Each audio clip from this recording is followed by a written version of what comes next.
Hello, welcome to Ideal Astro. दोस्तों, आज हम बात करेंगे नीच भंग राजयोग की। इस कुंडली के उदाहरण के माध्यम से हम समझेंगे नीच भंग राजयोग किसे कहते हैं और वो कैसे बनते हैं। इसके कुछ नियम, कुछ सूत्र हैं। उन सूत्र को हम एक एक करके डिस्कस करेंगे और इनकी जो स्ट्रेंथ है वो उसी ऑर्डर में रहती है जैसे कि ये सूत्र है। जो हम सबसे पहले डिस्कसिंग करेंगे वो उतना ही स्ट्रांग होगा, बट लेकिन फिर भी नीच भंग यानी कि नीच भंग। अभी नीच भंग होता क्या है? जब भी कोई नीच का ग्रह या डेबिलिटेटेड प्लैनेट अपनी नीचता को भंग करता है तो उसे हम नीच भंग राजयोग कहते हैं। नीच भंग राजयोग आज के कलयुग में एक सबसे अच्छा बनने वाला योग है। इस राजयोग के माध्यम से आपको सफलता, आपको हर टाइप की success, gains related to that planet और हाउस मिलता है। जिस भी घर में, जिस भी प्लैनेट के माध्यम से ये नीच भंग हो रहा है तो उसके आपको अच्छे परिणाम मिलते हैं।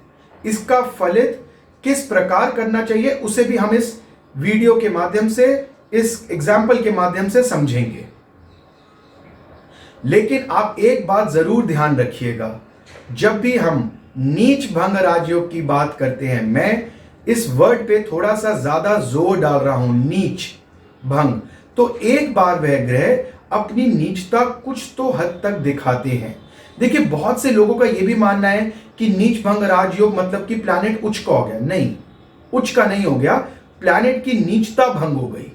अब जब प्लैनेट की नीचता भंग हो गई तो वह ग्रह आपको कोई बुरे परिणाम नहीं देता, और जितना स्ट्रांग नीच भंग बनता है तो वो आपकी नीचता भंग करने के बाद उस ग्रह के आपको अच्छे परिणाम मिलना शुरू हो जाते हैं।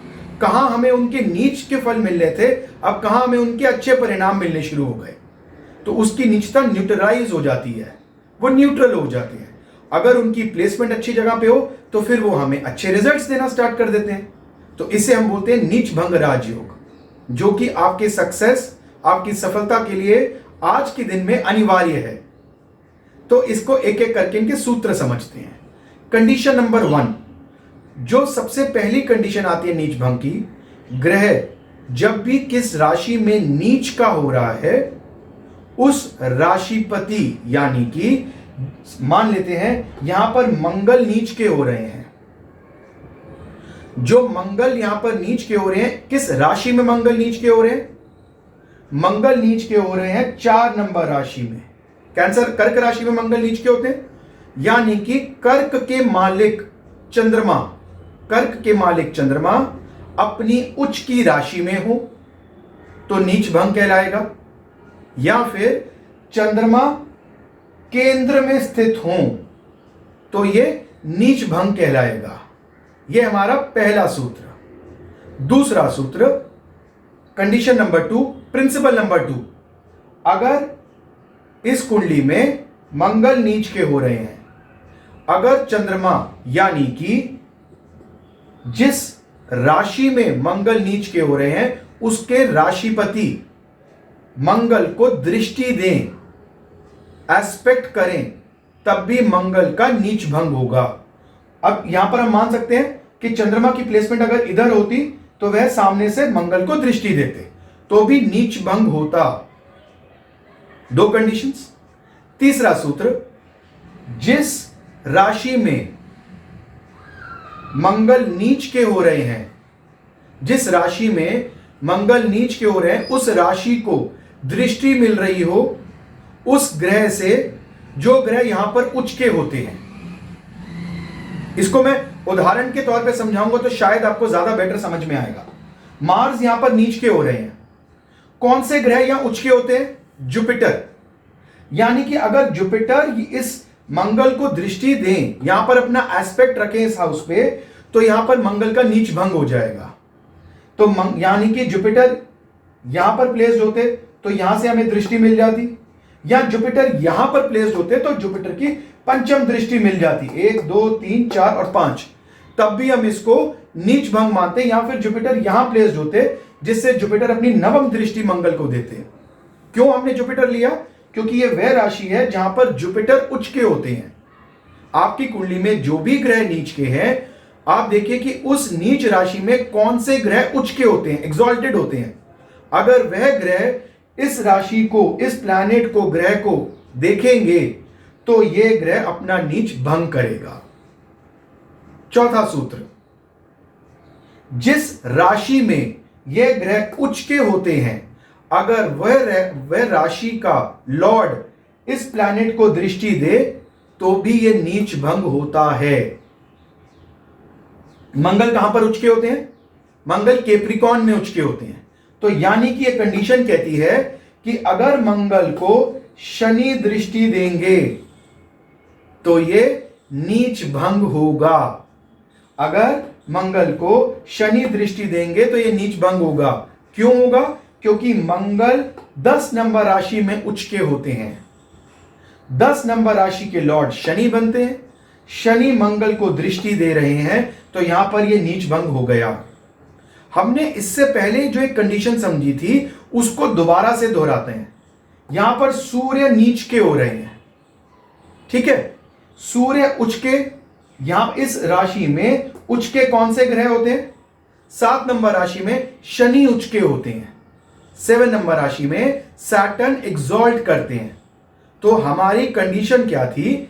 जिस राशि में जो प्लैनेट नीच के हो रहे हैं उस राशि में कौन से प्लैनेट उच्च के होते हैं, पहले उससे देखते हैं। शनि 7 नंबर राशि में एग्जॉल्ट होते हैं। शनि की दृष्टि इस राशि पे, इस ग्रह पे पड़ रही है तो सूर्य भी नीच भंग करेंगे। तो इस प्रकार से आप नीच भंग के कुछ नियम लगाएंगे। नीच भंग के और भी नियम है।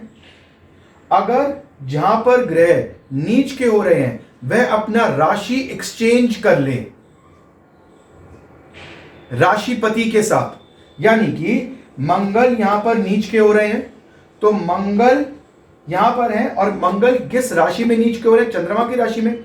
चंद्रमा यहां तो प्लेस्ड हो जाए 1 नंबर राशि में, यहां प्लेस्ड हो जाए 8 नंबर राशि में, तो यह राशि एक्सचेंज हो जाएगा। भाई सीधी सीधी बात है। आप ये कह रहे हैं कि जहां पर मैं नीच कर रहा हूं, जहां मैं कंफर्टेबल नहीं हूं, तो जो उस जगह का मालिक है, आप किसी ऐसे घर में हैं जहां पर आप कंफर्टेबल नहीं हैं, आप दुश्मन के घर में हैं, लेकिन आपका दुश्मन का जहां पर आप नीच के हो रहे हैं बिल्कुल कंफर्टेबल नहीं है, वो आपके घर में है, तो बैलेंस हो गया। वो आपको तंग करेगा, आप उसको तंग कर देंगे, बैलेंस हो जाएगा। तो इसी हिसाब से कोई भी, अब इस पे भी हम ये अप्लाई कर सकते हैं। मान लीजिए सूर्य जो है वो 7 नंबर राशि में नीच के हो रहे हैं। 7 नंबर के ओनर कौन बनते हैं? वीनस। अगर वीनस की प्लेसमेंट यहां 5 नंबर राशि में हो जाती तो यह नीच भंग हो जाता, क्योंकि राशि एक्सचेंज हो गया। जहां पर वह नीच के हो रहे हैं, जिस राशि में, वह राशिपति सूर्य की राशि में जाके बैठ गए। राशिपति वीनस सूर्य की राशि में जाके बैठ गए, तो वहां पर भी यह नीच भंग हो जाता है। नीच भंग के लिए आप यह भी दे सकते हैं कि जौन सा ग्रह नीच का हो रहा है वह ग्रह तीसरे भाव, छठे, अष्टम या 12वें में स्थित हो तो भी हम इसे नीच भंग कहते हैं। क्यों कहते हैं? क्योंकि ये कुछ ऐसे भाव हैं जहां पर अगर कोई ग्रह जाके नीच के हो गए, कोई ग्रह अगर नीच के हो गए तो इस भाव के आपके रिजल्ट को वो खराब करेंगे। अच्छा है, छठे, अष्टम और 12वें भाव का रिजल्ट आपको जो दुष्टान भाव है उसको अपने वो ग्रह खराब करें, यानी कि आपको परेशानी आएंगी नहीं, तो वो भी नीच भंग कहलाया जाता है। और तीसरा भाव आपकी पराक्रम, आपकी मेहनत का होता है। आज के कलयुग में जितनी कम मेहनत की जाए उतना हम अच्छा समझते हैं। तो इसलिए यहां पर, यहां पर, यहां पर और यहां पर 3, 6, 8 और 12 में अगर कोई ग्रह नीच का होता है तो वह आपको बुरे रिजल्ट नहीं देता, आप उसे नीच भंग बोल सकते हैं। नीच भंग तब भी होते हैं कि अगर जो ग्रह यहां पर नीच के हो रहे हैं आपकी लगन कुंडली में, नवमांश में जाके ये उच्च के हो जाए। मान लीजिए नवमांश कुंडली में मार्स जो है वो 10 नंबर राशि में आ जाए, सूर्य जो है वो 1 नंबर राशि में आ जाए, तब भी यह नीच भंग हो जाएगा। तो जैसा हमने समझा, जैसे हमने ऑर्डर में समझा, उसी हिसाब पे, उसी पेस से, उसी हिसाब से इसकी जो स्ट्रेंथ है वो धीरे धीरे कमजोर पड़ती है। मैंने जो आपको दिया उसको प्रैक्टिस करने के लिए आप इस चार्ट पे अप्लाई कर सकते हैं। मैंने बोला था कि जैसे कंडीशन 1, सूर्य जहां पर प्लेस्ड है, अगर उसको वो राशि, वो ग्रह दृष्टि दे दें जहां पर सूर्य उच्च के होते हैं। सूर्य उच्च के कहां होते हैं? मंगल की राशि में। तो यहां पर डबल नीच भंग बन रहा है। बहुत ही अच्छा लगन जो है, अब आप देखेंगे सूर्य नीच का हो रहा है और आप सीधा सीधा पावर बता रहा हूं आपको नीच भंग की। आप सीधा सीधा कमेंट करेंगे कि सूर्य नीच का है, नेटिव को कभी कोई अथॉरिटेटिव पोजीशन नहीं मिलेगी, इसको लाइमलाइट नहीं मिलेगी। नेटिव, ये जातक जिनकी कुंडली है, इन्होंने अपने प्रोफेशनल करियर में एक बहुत ही उच्च कोटि की पोजीशन पे काम किया और कहीं साल किया, क्योंकि ये डबल नीच भंग है। कैसे? इसको इस चार्ट पे प्रैक्टिस करते हैं। सूर्य 7 नंबर राशि में नीच के होते हैं, 7 नंबर राशि में शनि उच्च के होते हैं और शनि की दृष्टि सूर्य पे है। कंडीशन, एक और कंडीशन, सूर्य एरीज राशि में उच्च के होते हैं। एरीज के मालिक मार्स, मार्स की दृष्टि सूर्य पर है 1, 2, 3 और 4। सूर्य केंद्र में स्थित है। अच्छा, जब कोई प्लैनेट केंद्र में नीच का होता है तो उसकी नीचता का एक्चुअल भंग तब होता है कि उसका जो डिस्पोजिटर है, यानी कि इसका राशिपति, वो अगर केंद्र में आ जाए। वीनस अगर यहां स्थित होते तो ये बहुत ही बढ़िया नीच भंग बनता, या फिर अगर वीनस केंद्र में कहीं भी स्थित होते तब भी यह नीच भंग बहुत अच्छा बनता। कई लोग इसको लेते हैं, डिबेटेबल है। मैं आप पे छोड़ता हूं कि आप इसको कैसे करना चाहते हैं कि अगर ग्रह केंद्र में नीच का हो रहा है तो उसका नीच भंग हो रहा है। मैं पर्सनली इसको बहुत ज्यादा अप्लाई नहीं करता हूं। मैं ग्रहपति को, राशिपति को ज्यादा इंपॉर्टेंस देता हूं। राशिपति जहां पर वो नीच के हो रहे हैं उसको केंद्र में होना अनिवार्य है। उसके बाद एक और नीच भंग का बड़ा इंपॉर्टेंट प्रिंसिपल है। जिस राशि में ग्रह नीच के हो रहे हैं उस राशि में जो ग्रह उच्च के होते हैं वो उसके साथ बैठे हों।